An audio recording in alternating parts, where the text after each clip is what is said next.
Well, thanks for being here. I know this looks like a small group, but we're very special because I know we're all have one thing in common, and that is we're all leaf lovers, right? So that's why we're here, and for good reason.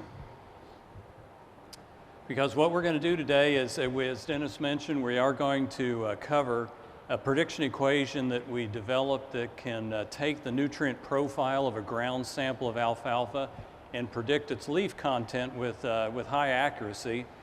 We're going to start out talking a little bit about the implications of leaves versus stems in alfalfa, a lot about the development of the equation, and then lastly, how it can be applied by growers and dairy producers. I think everybody knows that leaves are a major factor affecting the quality of alfalfa, and in fact, in our audience today, Dr. Undersander at University of Wisconsin has studied this extensively, and what he's reported is that leaf percentage can account for 71% of the variation in the quality of alfalfa. And the major reason behind that is because there's a huge difference in the relative forage quality, or RFQ, between leaves and stems. And you'll see various numbers quoted, and I'm going to show you some different ones, slightly different ones that we have from our lab. But the important thing is that the RFQ value of stems is probably, of leaves, excuse me, is probably 5 to 6 times greater than what it is for stems. So if you lose leaves, you're going to start losing forage quality in alfalfa quite quickly. And that's important for growers because they really do need to know what percent leaves are in their samples, because this will allow them to better manage the growing and harvesting of their alfalfa. So the inspiration behind this whole effort for me relates back to some analysis that we have performed in our laboratory outside of St. Louis at Gray Summit, Missouri. So obviously, being an alfalfa company, we run lots of alfalfa analysis. And every so often, we'll get a sample of alfalfa that looks like this. These are 2 actual alfalfa haylage samples that had been submitted and run for crude protein, neutral detergent fiber digestibility, otherwise known as NDFD, relative forage quality, which is a calculated index, and then neutral detergent fiber. What's interesting about these samples is they both have reasonably high crude protein. They have extremely high NDF digestibility. This one's actually based off of a 28-hour NDFD. So our lab average for that would probably be in the 42 to 43% range, so quite high. But as you can see, these RFQ values are extremely low. I mean, some people would actually say this would be dry cow hay. And the reason behind that is because the NDF percentage is so high. Normally, you would think for a sample like this, it probably should be in the upper 30s. Now, if that protein was a little bit lower, say down in the mid-teens, and this NDF was up in the, let's say the low 50s, maybe even mid-50s, I would say that this sample had some grass contamination in it. It was probably an alfalfa grass mix. But what we found out upon further analysis is really what it suffered from was just leaf loss. It had a very low leaf percentage. Here in a moment, we're going to talk about the fact that standing alfalfa will typically have an average leaf percent of about 50%. So this has lost a considerable amount of leaves somewhere along its life, either in the field or during harvest. So again, Dr. Undersander has explored the differences between leaves and stems in quite detail and has published results from that. And again, we're going to show you some data from our lab on this as well. But suffice to say that the difference between crude protein in leaves and stems is quite large, being much higher for leaves than it is for stems. Furthermore, conversely, you'll see that stems are much higher in NDF than they are in leaves. And the same effect has on unfibered carbohydrate. That's what really drives then this big difference in relative forage quality. Now, anytime that I see differences this big, what that tells me is there's an opportunity to use these big differences in nutrient profiles to develop equations to be able to predict these 2 components. And that, that's not just for leaves and stems in alfalfa. You can do that in lots of things. So I always like to say that for those of you that have done experiments in maybe your graduate programs, variation is always your enemy. You're always trying to control variation when you're running experiments. But when you're trying to develop prediction equation, variation is actually your friend, because the more variation you can create, you can actually leverage that in order to develop these prediction equations. And that's exactly what we did in this whole effort. The one thing, however, that I was also interested in is what kind of differences would we see in NDF digestibility and ash, which Dr. Undersander hadn't reported here. So what we actually did this last summer was we collected standing alfalfa samples at our West Salem, Wisconsin research facility. And we took 12 varieties that had been cut at 3 different harvesting schedules, 28, 33, and 38 days. So we got 36 samples. We obtained 100 grams of samples of each one of those. We dried them down at a fairly cool temperature so we didn't damage the NDF digestibility, because that's one of the things we wanted to look at. And then after drying, we hand separated the leaves from the stems, weighed those 2 fractions so that we could know what % leaves were in those samples. Now, we didn't dry them down to absolute dry matter, but they were similar dry matters, so at least we knew that what the percentages were. After those samples were ground at 1 millimeter grind size, we analyzed them for all these nutrient components that eventually we're going to use to build this prediction equation. And that included dry matter, ash, protein, again, neutral detergent fiber digestibility. All of these came out of what we call the Calibrate high quality forage analysis test. And this was done at our Forage Genetics digestibility lab at Gray Summit, Missouri, which is outside of St. Louis. So what we found from that was very similar to what Dr. Undersander had found, and that is there's this big difference between crude protein, between leaves and stems, being about 30% versus about 12% on stems. Big difference in NDF content, in fact, a very large difference, about 60% in stems, about 20% in NDF. So this is looking real promising, because big differences allows us a greater opportunity to build prediction equations out of this.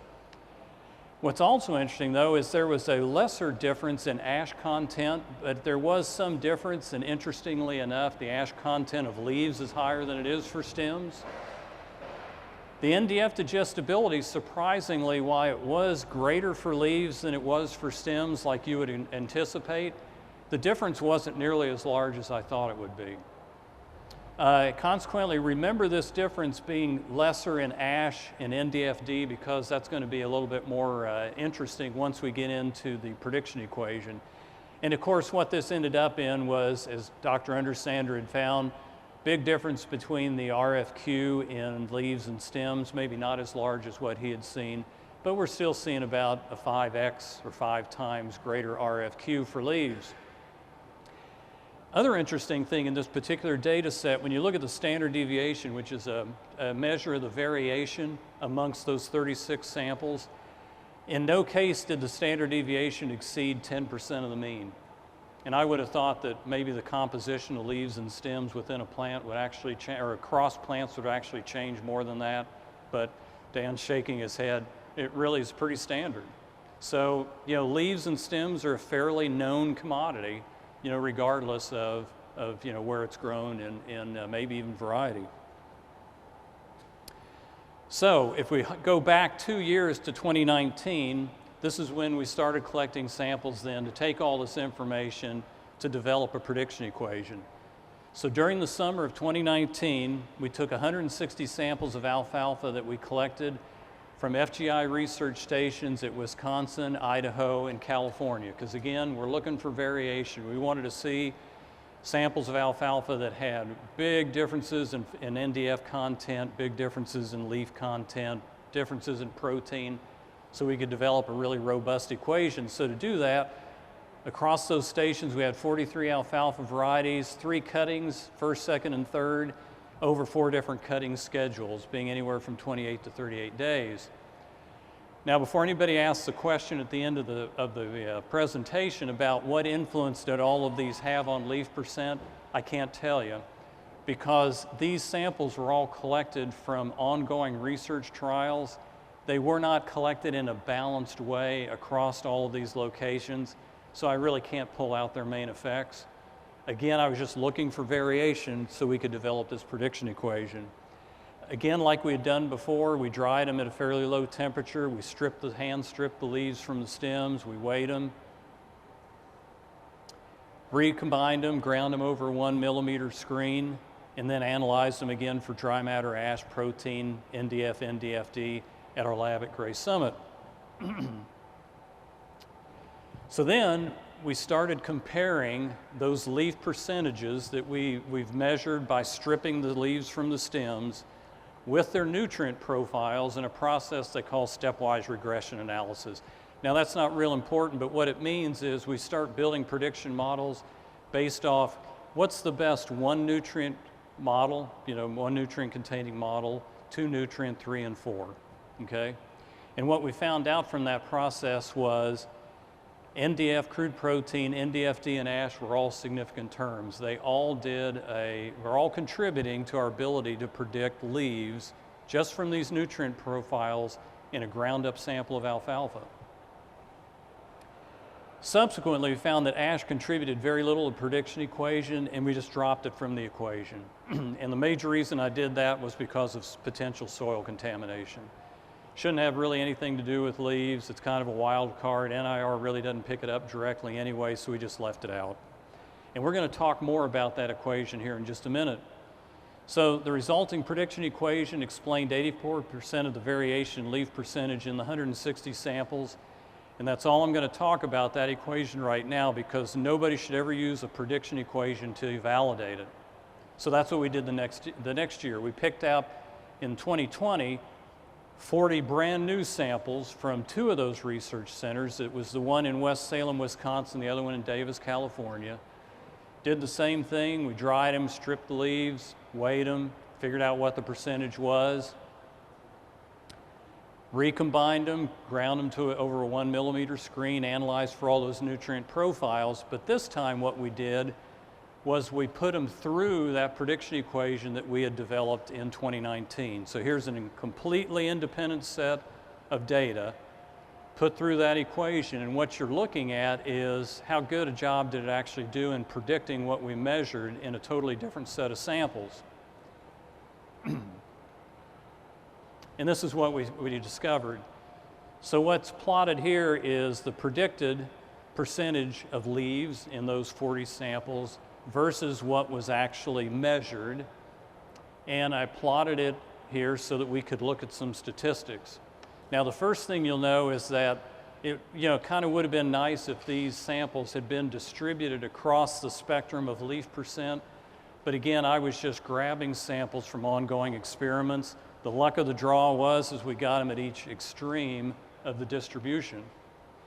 Now, that's what drove this high R² value, so you can pretty well ignore that. But what is nice is that when most prediction equations fail, they fail at the extreme of your sample range. These actually perform pretty well at the extreme, so much so that the standard error of the prediction was 2.8. Now, what that means is that 2.8 is on average how much it is off. So it's off by 2.8 percentage units of leaves. That's the difference between each one of these predicted points and what its actual value was, okay?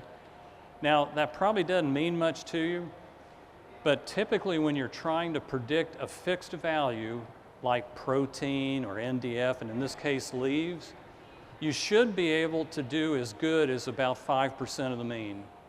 And as I'm going to show you in a minute, the mean percentage of leaves in alfalfa is typically about 50%.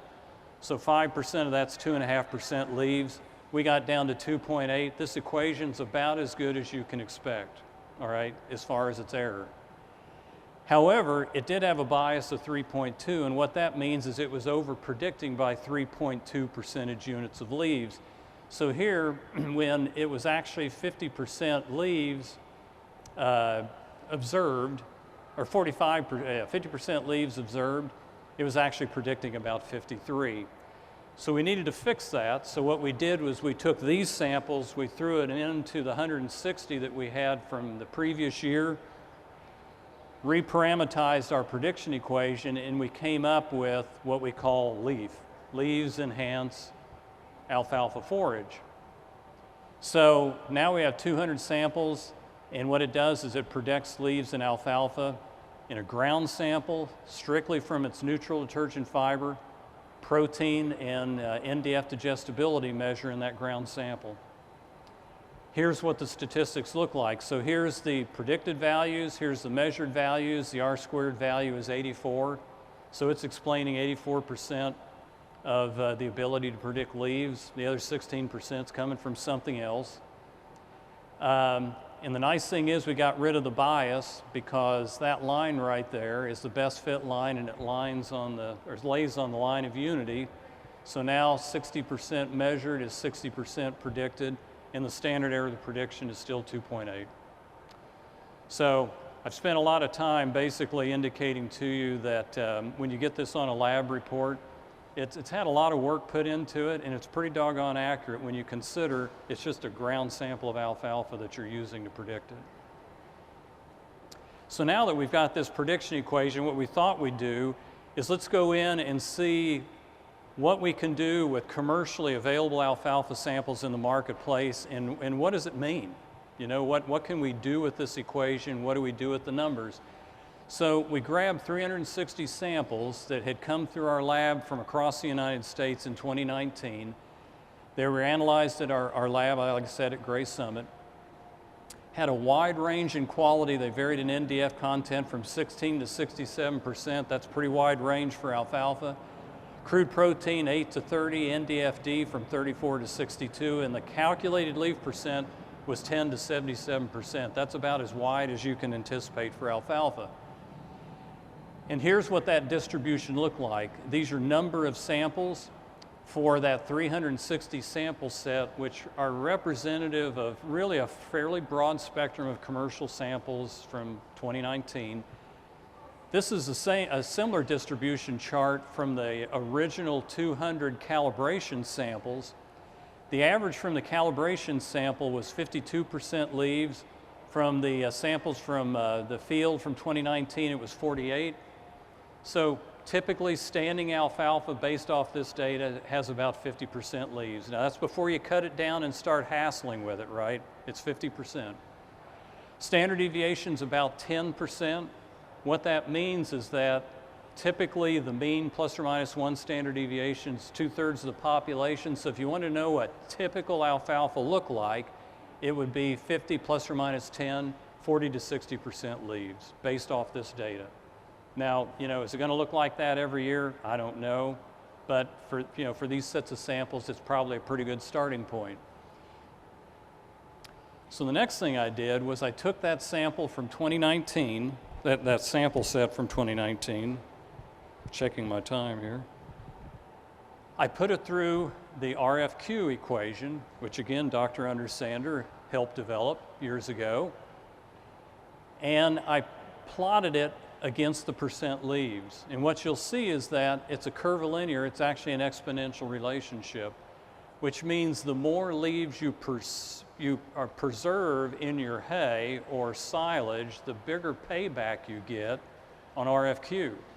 That's a pretty good thing, all right? So then I developed this equation and I back calculated what the RFQ would be for different percentages of leaves over this range that we said was typical for alfalfa, 40 to 60%. So what you'll see is that, you know, for 50% alfalfa from this set of data, RFQ is 172. That's pretty typical to, you know, Randy Welch, what people would say was around a 180, you know, for a typical good alfalfa. But at the low end at 40%, 132, at the high end of 60% leaves 224. Seems pretty reasonable. What I was really interested in, however, is what effect does the rate of change in leaves have on forage quality as we measure it using RFQ.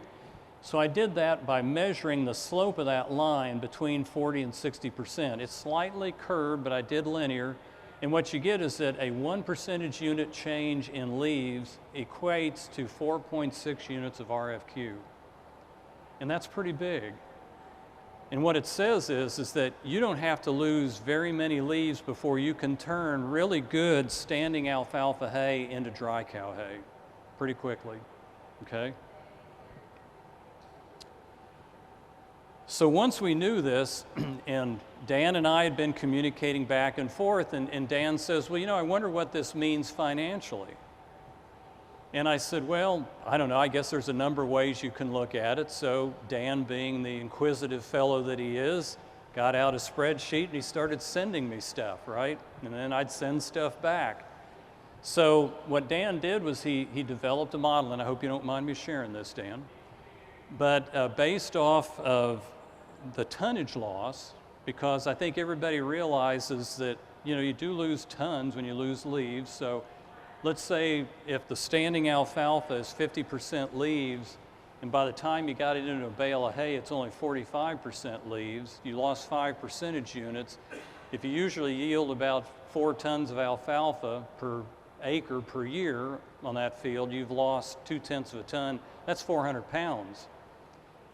Now, that may not seem like a lot, but you know, for those of us that can remember what Richard Harris said in MacArthur Park, you know, if you leave the cake out in the rain, what are you going to lose? You lose the icing, right? And the leaves is the icing on the cake. That's what ran off. So it has a really disproportionate damaging effect on the alfalfa, those 400 pounds of leaves that you lost. That was so, but you have the tonnage loss. You have a crude protein differential loss, because as we saw in all these graphs, there's 35% protein in the leaves versus the average of about 20 for the whole crop. But more importantly, there's this quality loss in RFQ, because, you know, we said that there was this 4.6 unit decrease in leaves for every 1% that you lose in leaves. There was 4.6 unit loss in RFQ. And if you assume about a $1 discount per RFQ unit, that's about a $4.6 loss per ton of hay from 1 percentage unit loss in leaves, which says that of the $7 per ton per unit loss that Dan calculated up, the vast majority of it is quality loss. It's the RFQ loss. And that's because, if you remember that previous graph, as the leaves increase, the RFQ goes up in an exponential way. So that's why you can lose value on hay pretty quickly with leaf loss. So at this point, I wanted to recognize work that Randy Welch and his team have done with Winfield over, gosh, Randy, the last 4 years. Randy's had a passion for tracking leaves in very creative ways from the time that it's been standing until the time that it's ended up at a harvested state. And these losses can vary considerably depending upon the way it's done, obviously, and where it's going to end up. And from that, that's helped develop some goals that you can try to shoot for when you're looking at these values that are generated by this equation. So we talked about 50%, you know, is what you would expect on average when it's standing in the field. Well, you can't really expect that to be what you should expect in a bale or a bunker, because you're going to have some losses during harvest. 5 percentage units is not unusual. So if you've got greater than 45% leaves in a sample of a baled hay or in a bunker of silage, that's probably okay. You probably don't need to take any action. You're going to lose some leaves, you probably can't help it. If it's getting down to 40% leaves in that sample, you probably have had some leaf loss occur that you probably can do something about. There's probably room for improvement. And then lastly, you know, if it's less than 40%, you've got some significant leaf loss, you probably need to contact your agronomist and really talk about some things that you can do to prevent that leaf loss. Because at this point, if you've got some elite genetics in that field and you've done a really good job of planting that crop and nursing it along, and you've got 10, you know, this is 10 percentage units which is 20% leaf loss, it's probably going to look bad on a lab report. And all that hard work is basically left on the ground in the field. So what can you do? And this is a better topic for Dan to cover than me, so I'm going to go through it really fast. Things like fungicide application, particularly in periods of time when it's very humid. Disease pest-resistant varieties is another good way to try to abate it, because unfortunately any stress that's put on the alfalfa plant usually results in loss of leaves. And then finally, the biggest one of all is probably harvest management. And Dan, I don't know what the biggest part of that is, but I'd say it's probably turning windrows when they're too dry, less than 40% moisture. You're going to have a lot of leaf loss.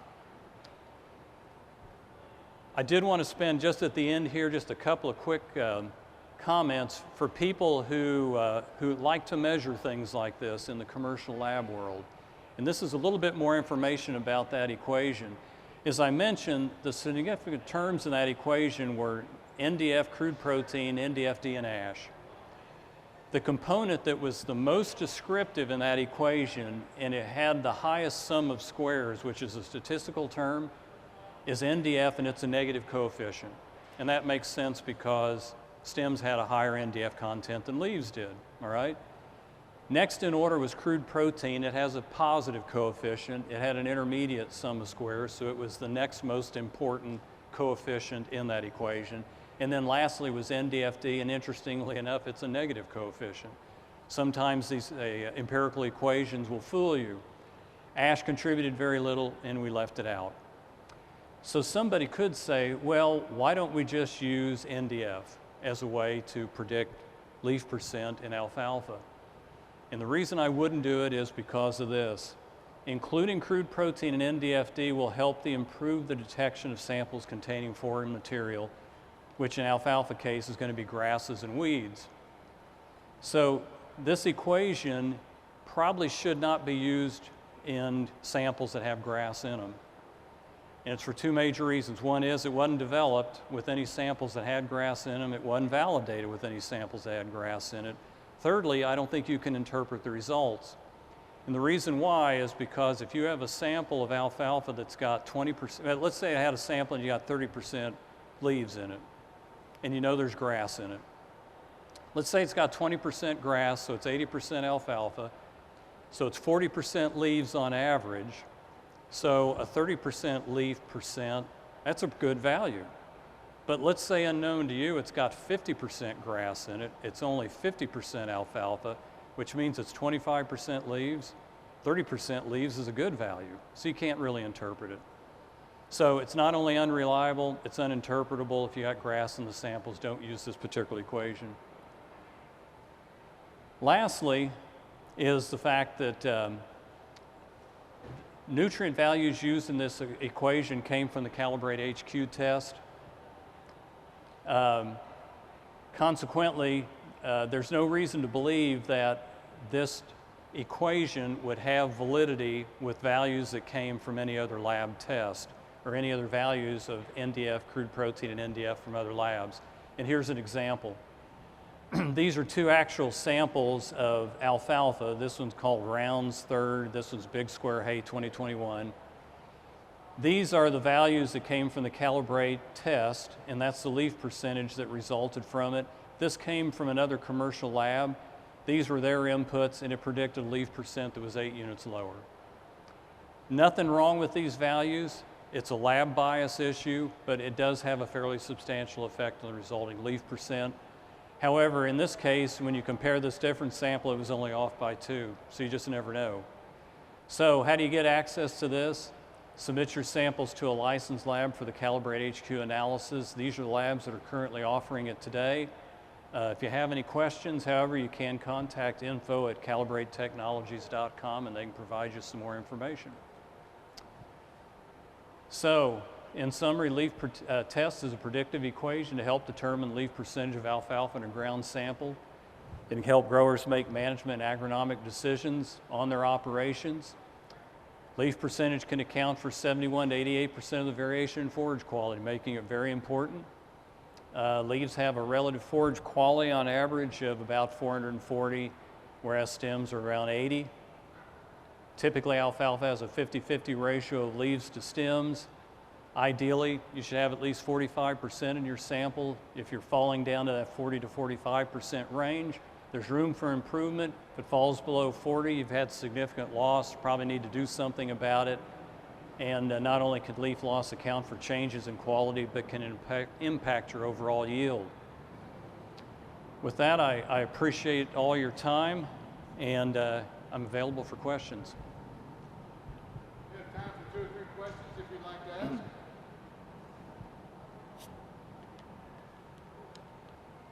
And it is warm in this room. You're to be congratulated for staying.